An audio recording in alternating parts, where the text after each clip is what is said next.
Cocktail time. Welcome to it. We're live in Southern California. Not a whole lot of sun today. We're actually getting some fall-like weather just in time for, the holidays. Okay, we're going to make a cocktail today called the Brown Derby, also called the de rigueur, which is like the accepted fashion of the time, you might say. So this cocktail honestly first appears in the good old Savoy Cocktail Book, and it is called the de rigueur. That's a French name. I know my pronunciation probably sucks. It calls for half whiskey, half, yeah, I'm looking at that right, grapefruit juice. They're just spelling it differently. A quarter honey, and then cracked ice. You shake well and strain into a cocktail glass. So where did the Brown Derby come up from? Well, there was a bar called the Vendôme Club in Los Angeles in the early 1930s. Of course, this book first printed in 1930, Savoy Hotel, London. But this cocktail was called the Brown Derby, which was the fashion of the time, and it was also, I guess, homage to a diner near this bar that was shaped like a derby hat. Of course, like kind of like a bowler hat, whatever. A derby hat. We all know what a derby hat looks like, right? Right? I hope so. So this cocktail requires almost exactly the same ingredients. However, we're going to use bourbon, which is also a whiskey, but not all whiskey's a bourbon. We know that. And so we're going to use that. We have some fresh squeezed, frozen, defrosted grapefruit juice, and then we're going to use honey syrup, okay? Not just straight honey, because the viscosity of that isn't quite up to our standards. So all I did was take what was left of the honey and put just an equal amount of water and put it in the microwave, and voila, you have a little honey syrup to sweeten up the tart from the grapefruit juice and a little spice from the bullet bourbon. And that's it. And what we're going to do first, though, here is make our garnish.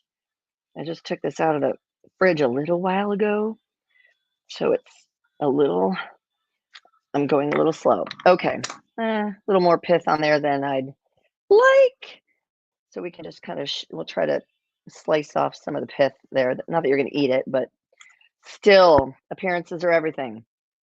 I've been thinking about this cocktail for a long time. I mean, not day in and day out or anything like that, but just wondering if I'd made it. I don't believe that we have ever made it, but it's an oldie and presumably a goodie. I'm into the bourbon era. I'm into my bourbon era because weather, really, frankly. Okay, so I'm just gonna trim up the edges here with a little paring knife, make her look pretty. See, I mean, the more pith you can get off there, the better, though. I mean, would let's see, Harry Craddock, the author of this fine cocktail Bible, ever let this pass? Probably not. Okay, so I'm going to cut a little slants on here too. There. So you have like so for your garnish. Okay. And then we can just start making the cocktail. Of course, I'm chilling the cocktail glass. It's been in the fridge. If you really have your act together and you have room in your freezer, I would chill your cocktail glasses in the freezer. But we never have room in our freezer, like ever. So here we go. We're needing 1.5 ounces. That's the big side of the jigger, most jiggers. Okay, wait. Ugh. Only problem with cold weather is the nose runs. Okay. So 1.5 ounces of bourbon. And then 1 ounce. Okay, I got most of it in the glass. Yay me. Another shake. Shake, shake, shake for the Brown Derby.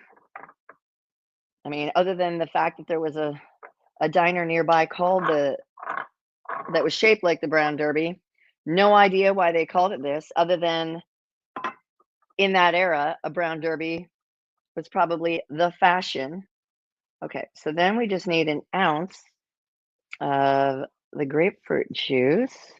We're going to serve this straight up, no ice. And so we got to get it really, really cold.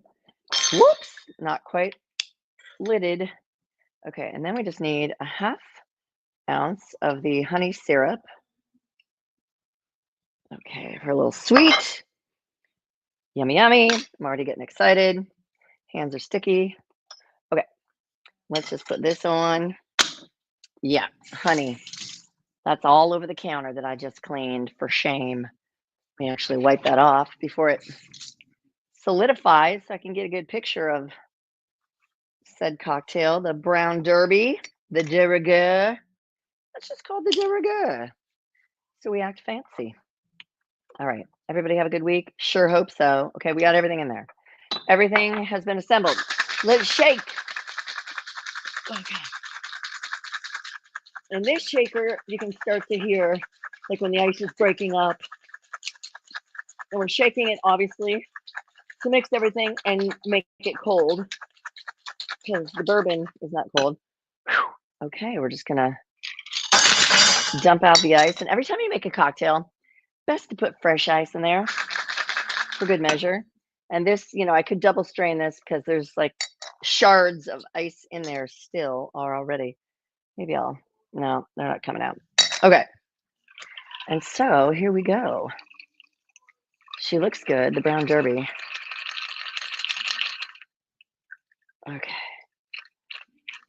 I feel like you could almost get away with, what is this? Like, you could almost get away with a Nick and Nora glass, which is only about 5 ounces. Whew. I work up a sweat doing that. Okay. And yeah, when you're making garnishes, don't forget room temperature is best because if you want it to hold any kind of shape whatsoever, the oils from your hand. In fact, I could just do a little spritz like that. Do the skin side out. And let's just hold this again. Oh, pardon me. Okay, so we're just going to put that on the edge of nowhere and take a little sip of the brown derby. Oh, that's good. That's good. I'm trying to think. It honestly kind of almost tastes like a sidecar, weirdly enough, which is brandy and lemon juice. Go figure. But that's what I'm getting. Mm-mm-mm. That's a great cocktail. I do like it. Cheers to you and yours. All you're going to need is an ounce and a half of bourbon, 1 ounce of freshly squeezed grapefruit juice, if you can find it. And this is ruby red grapefruit juice, actually. But that's a very seasonal thing. I don't know when the season is. I feel like it's around Christmas. But then you just need a little bit, like a half ounce of uh, honey syrup, and you're good to go with the brown derby, minus the garnish, which fell off. Mm-mm-mm. Cheers to de rigueur. Have a great weekend, you guys. Thank you so much for watching, and I will check you next time. Yep, happy Friday to you and yours. Be safe, be good.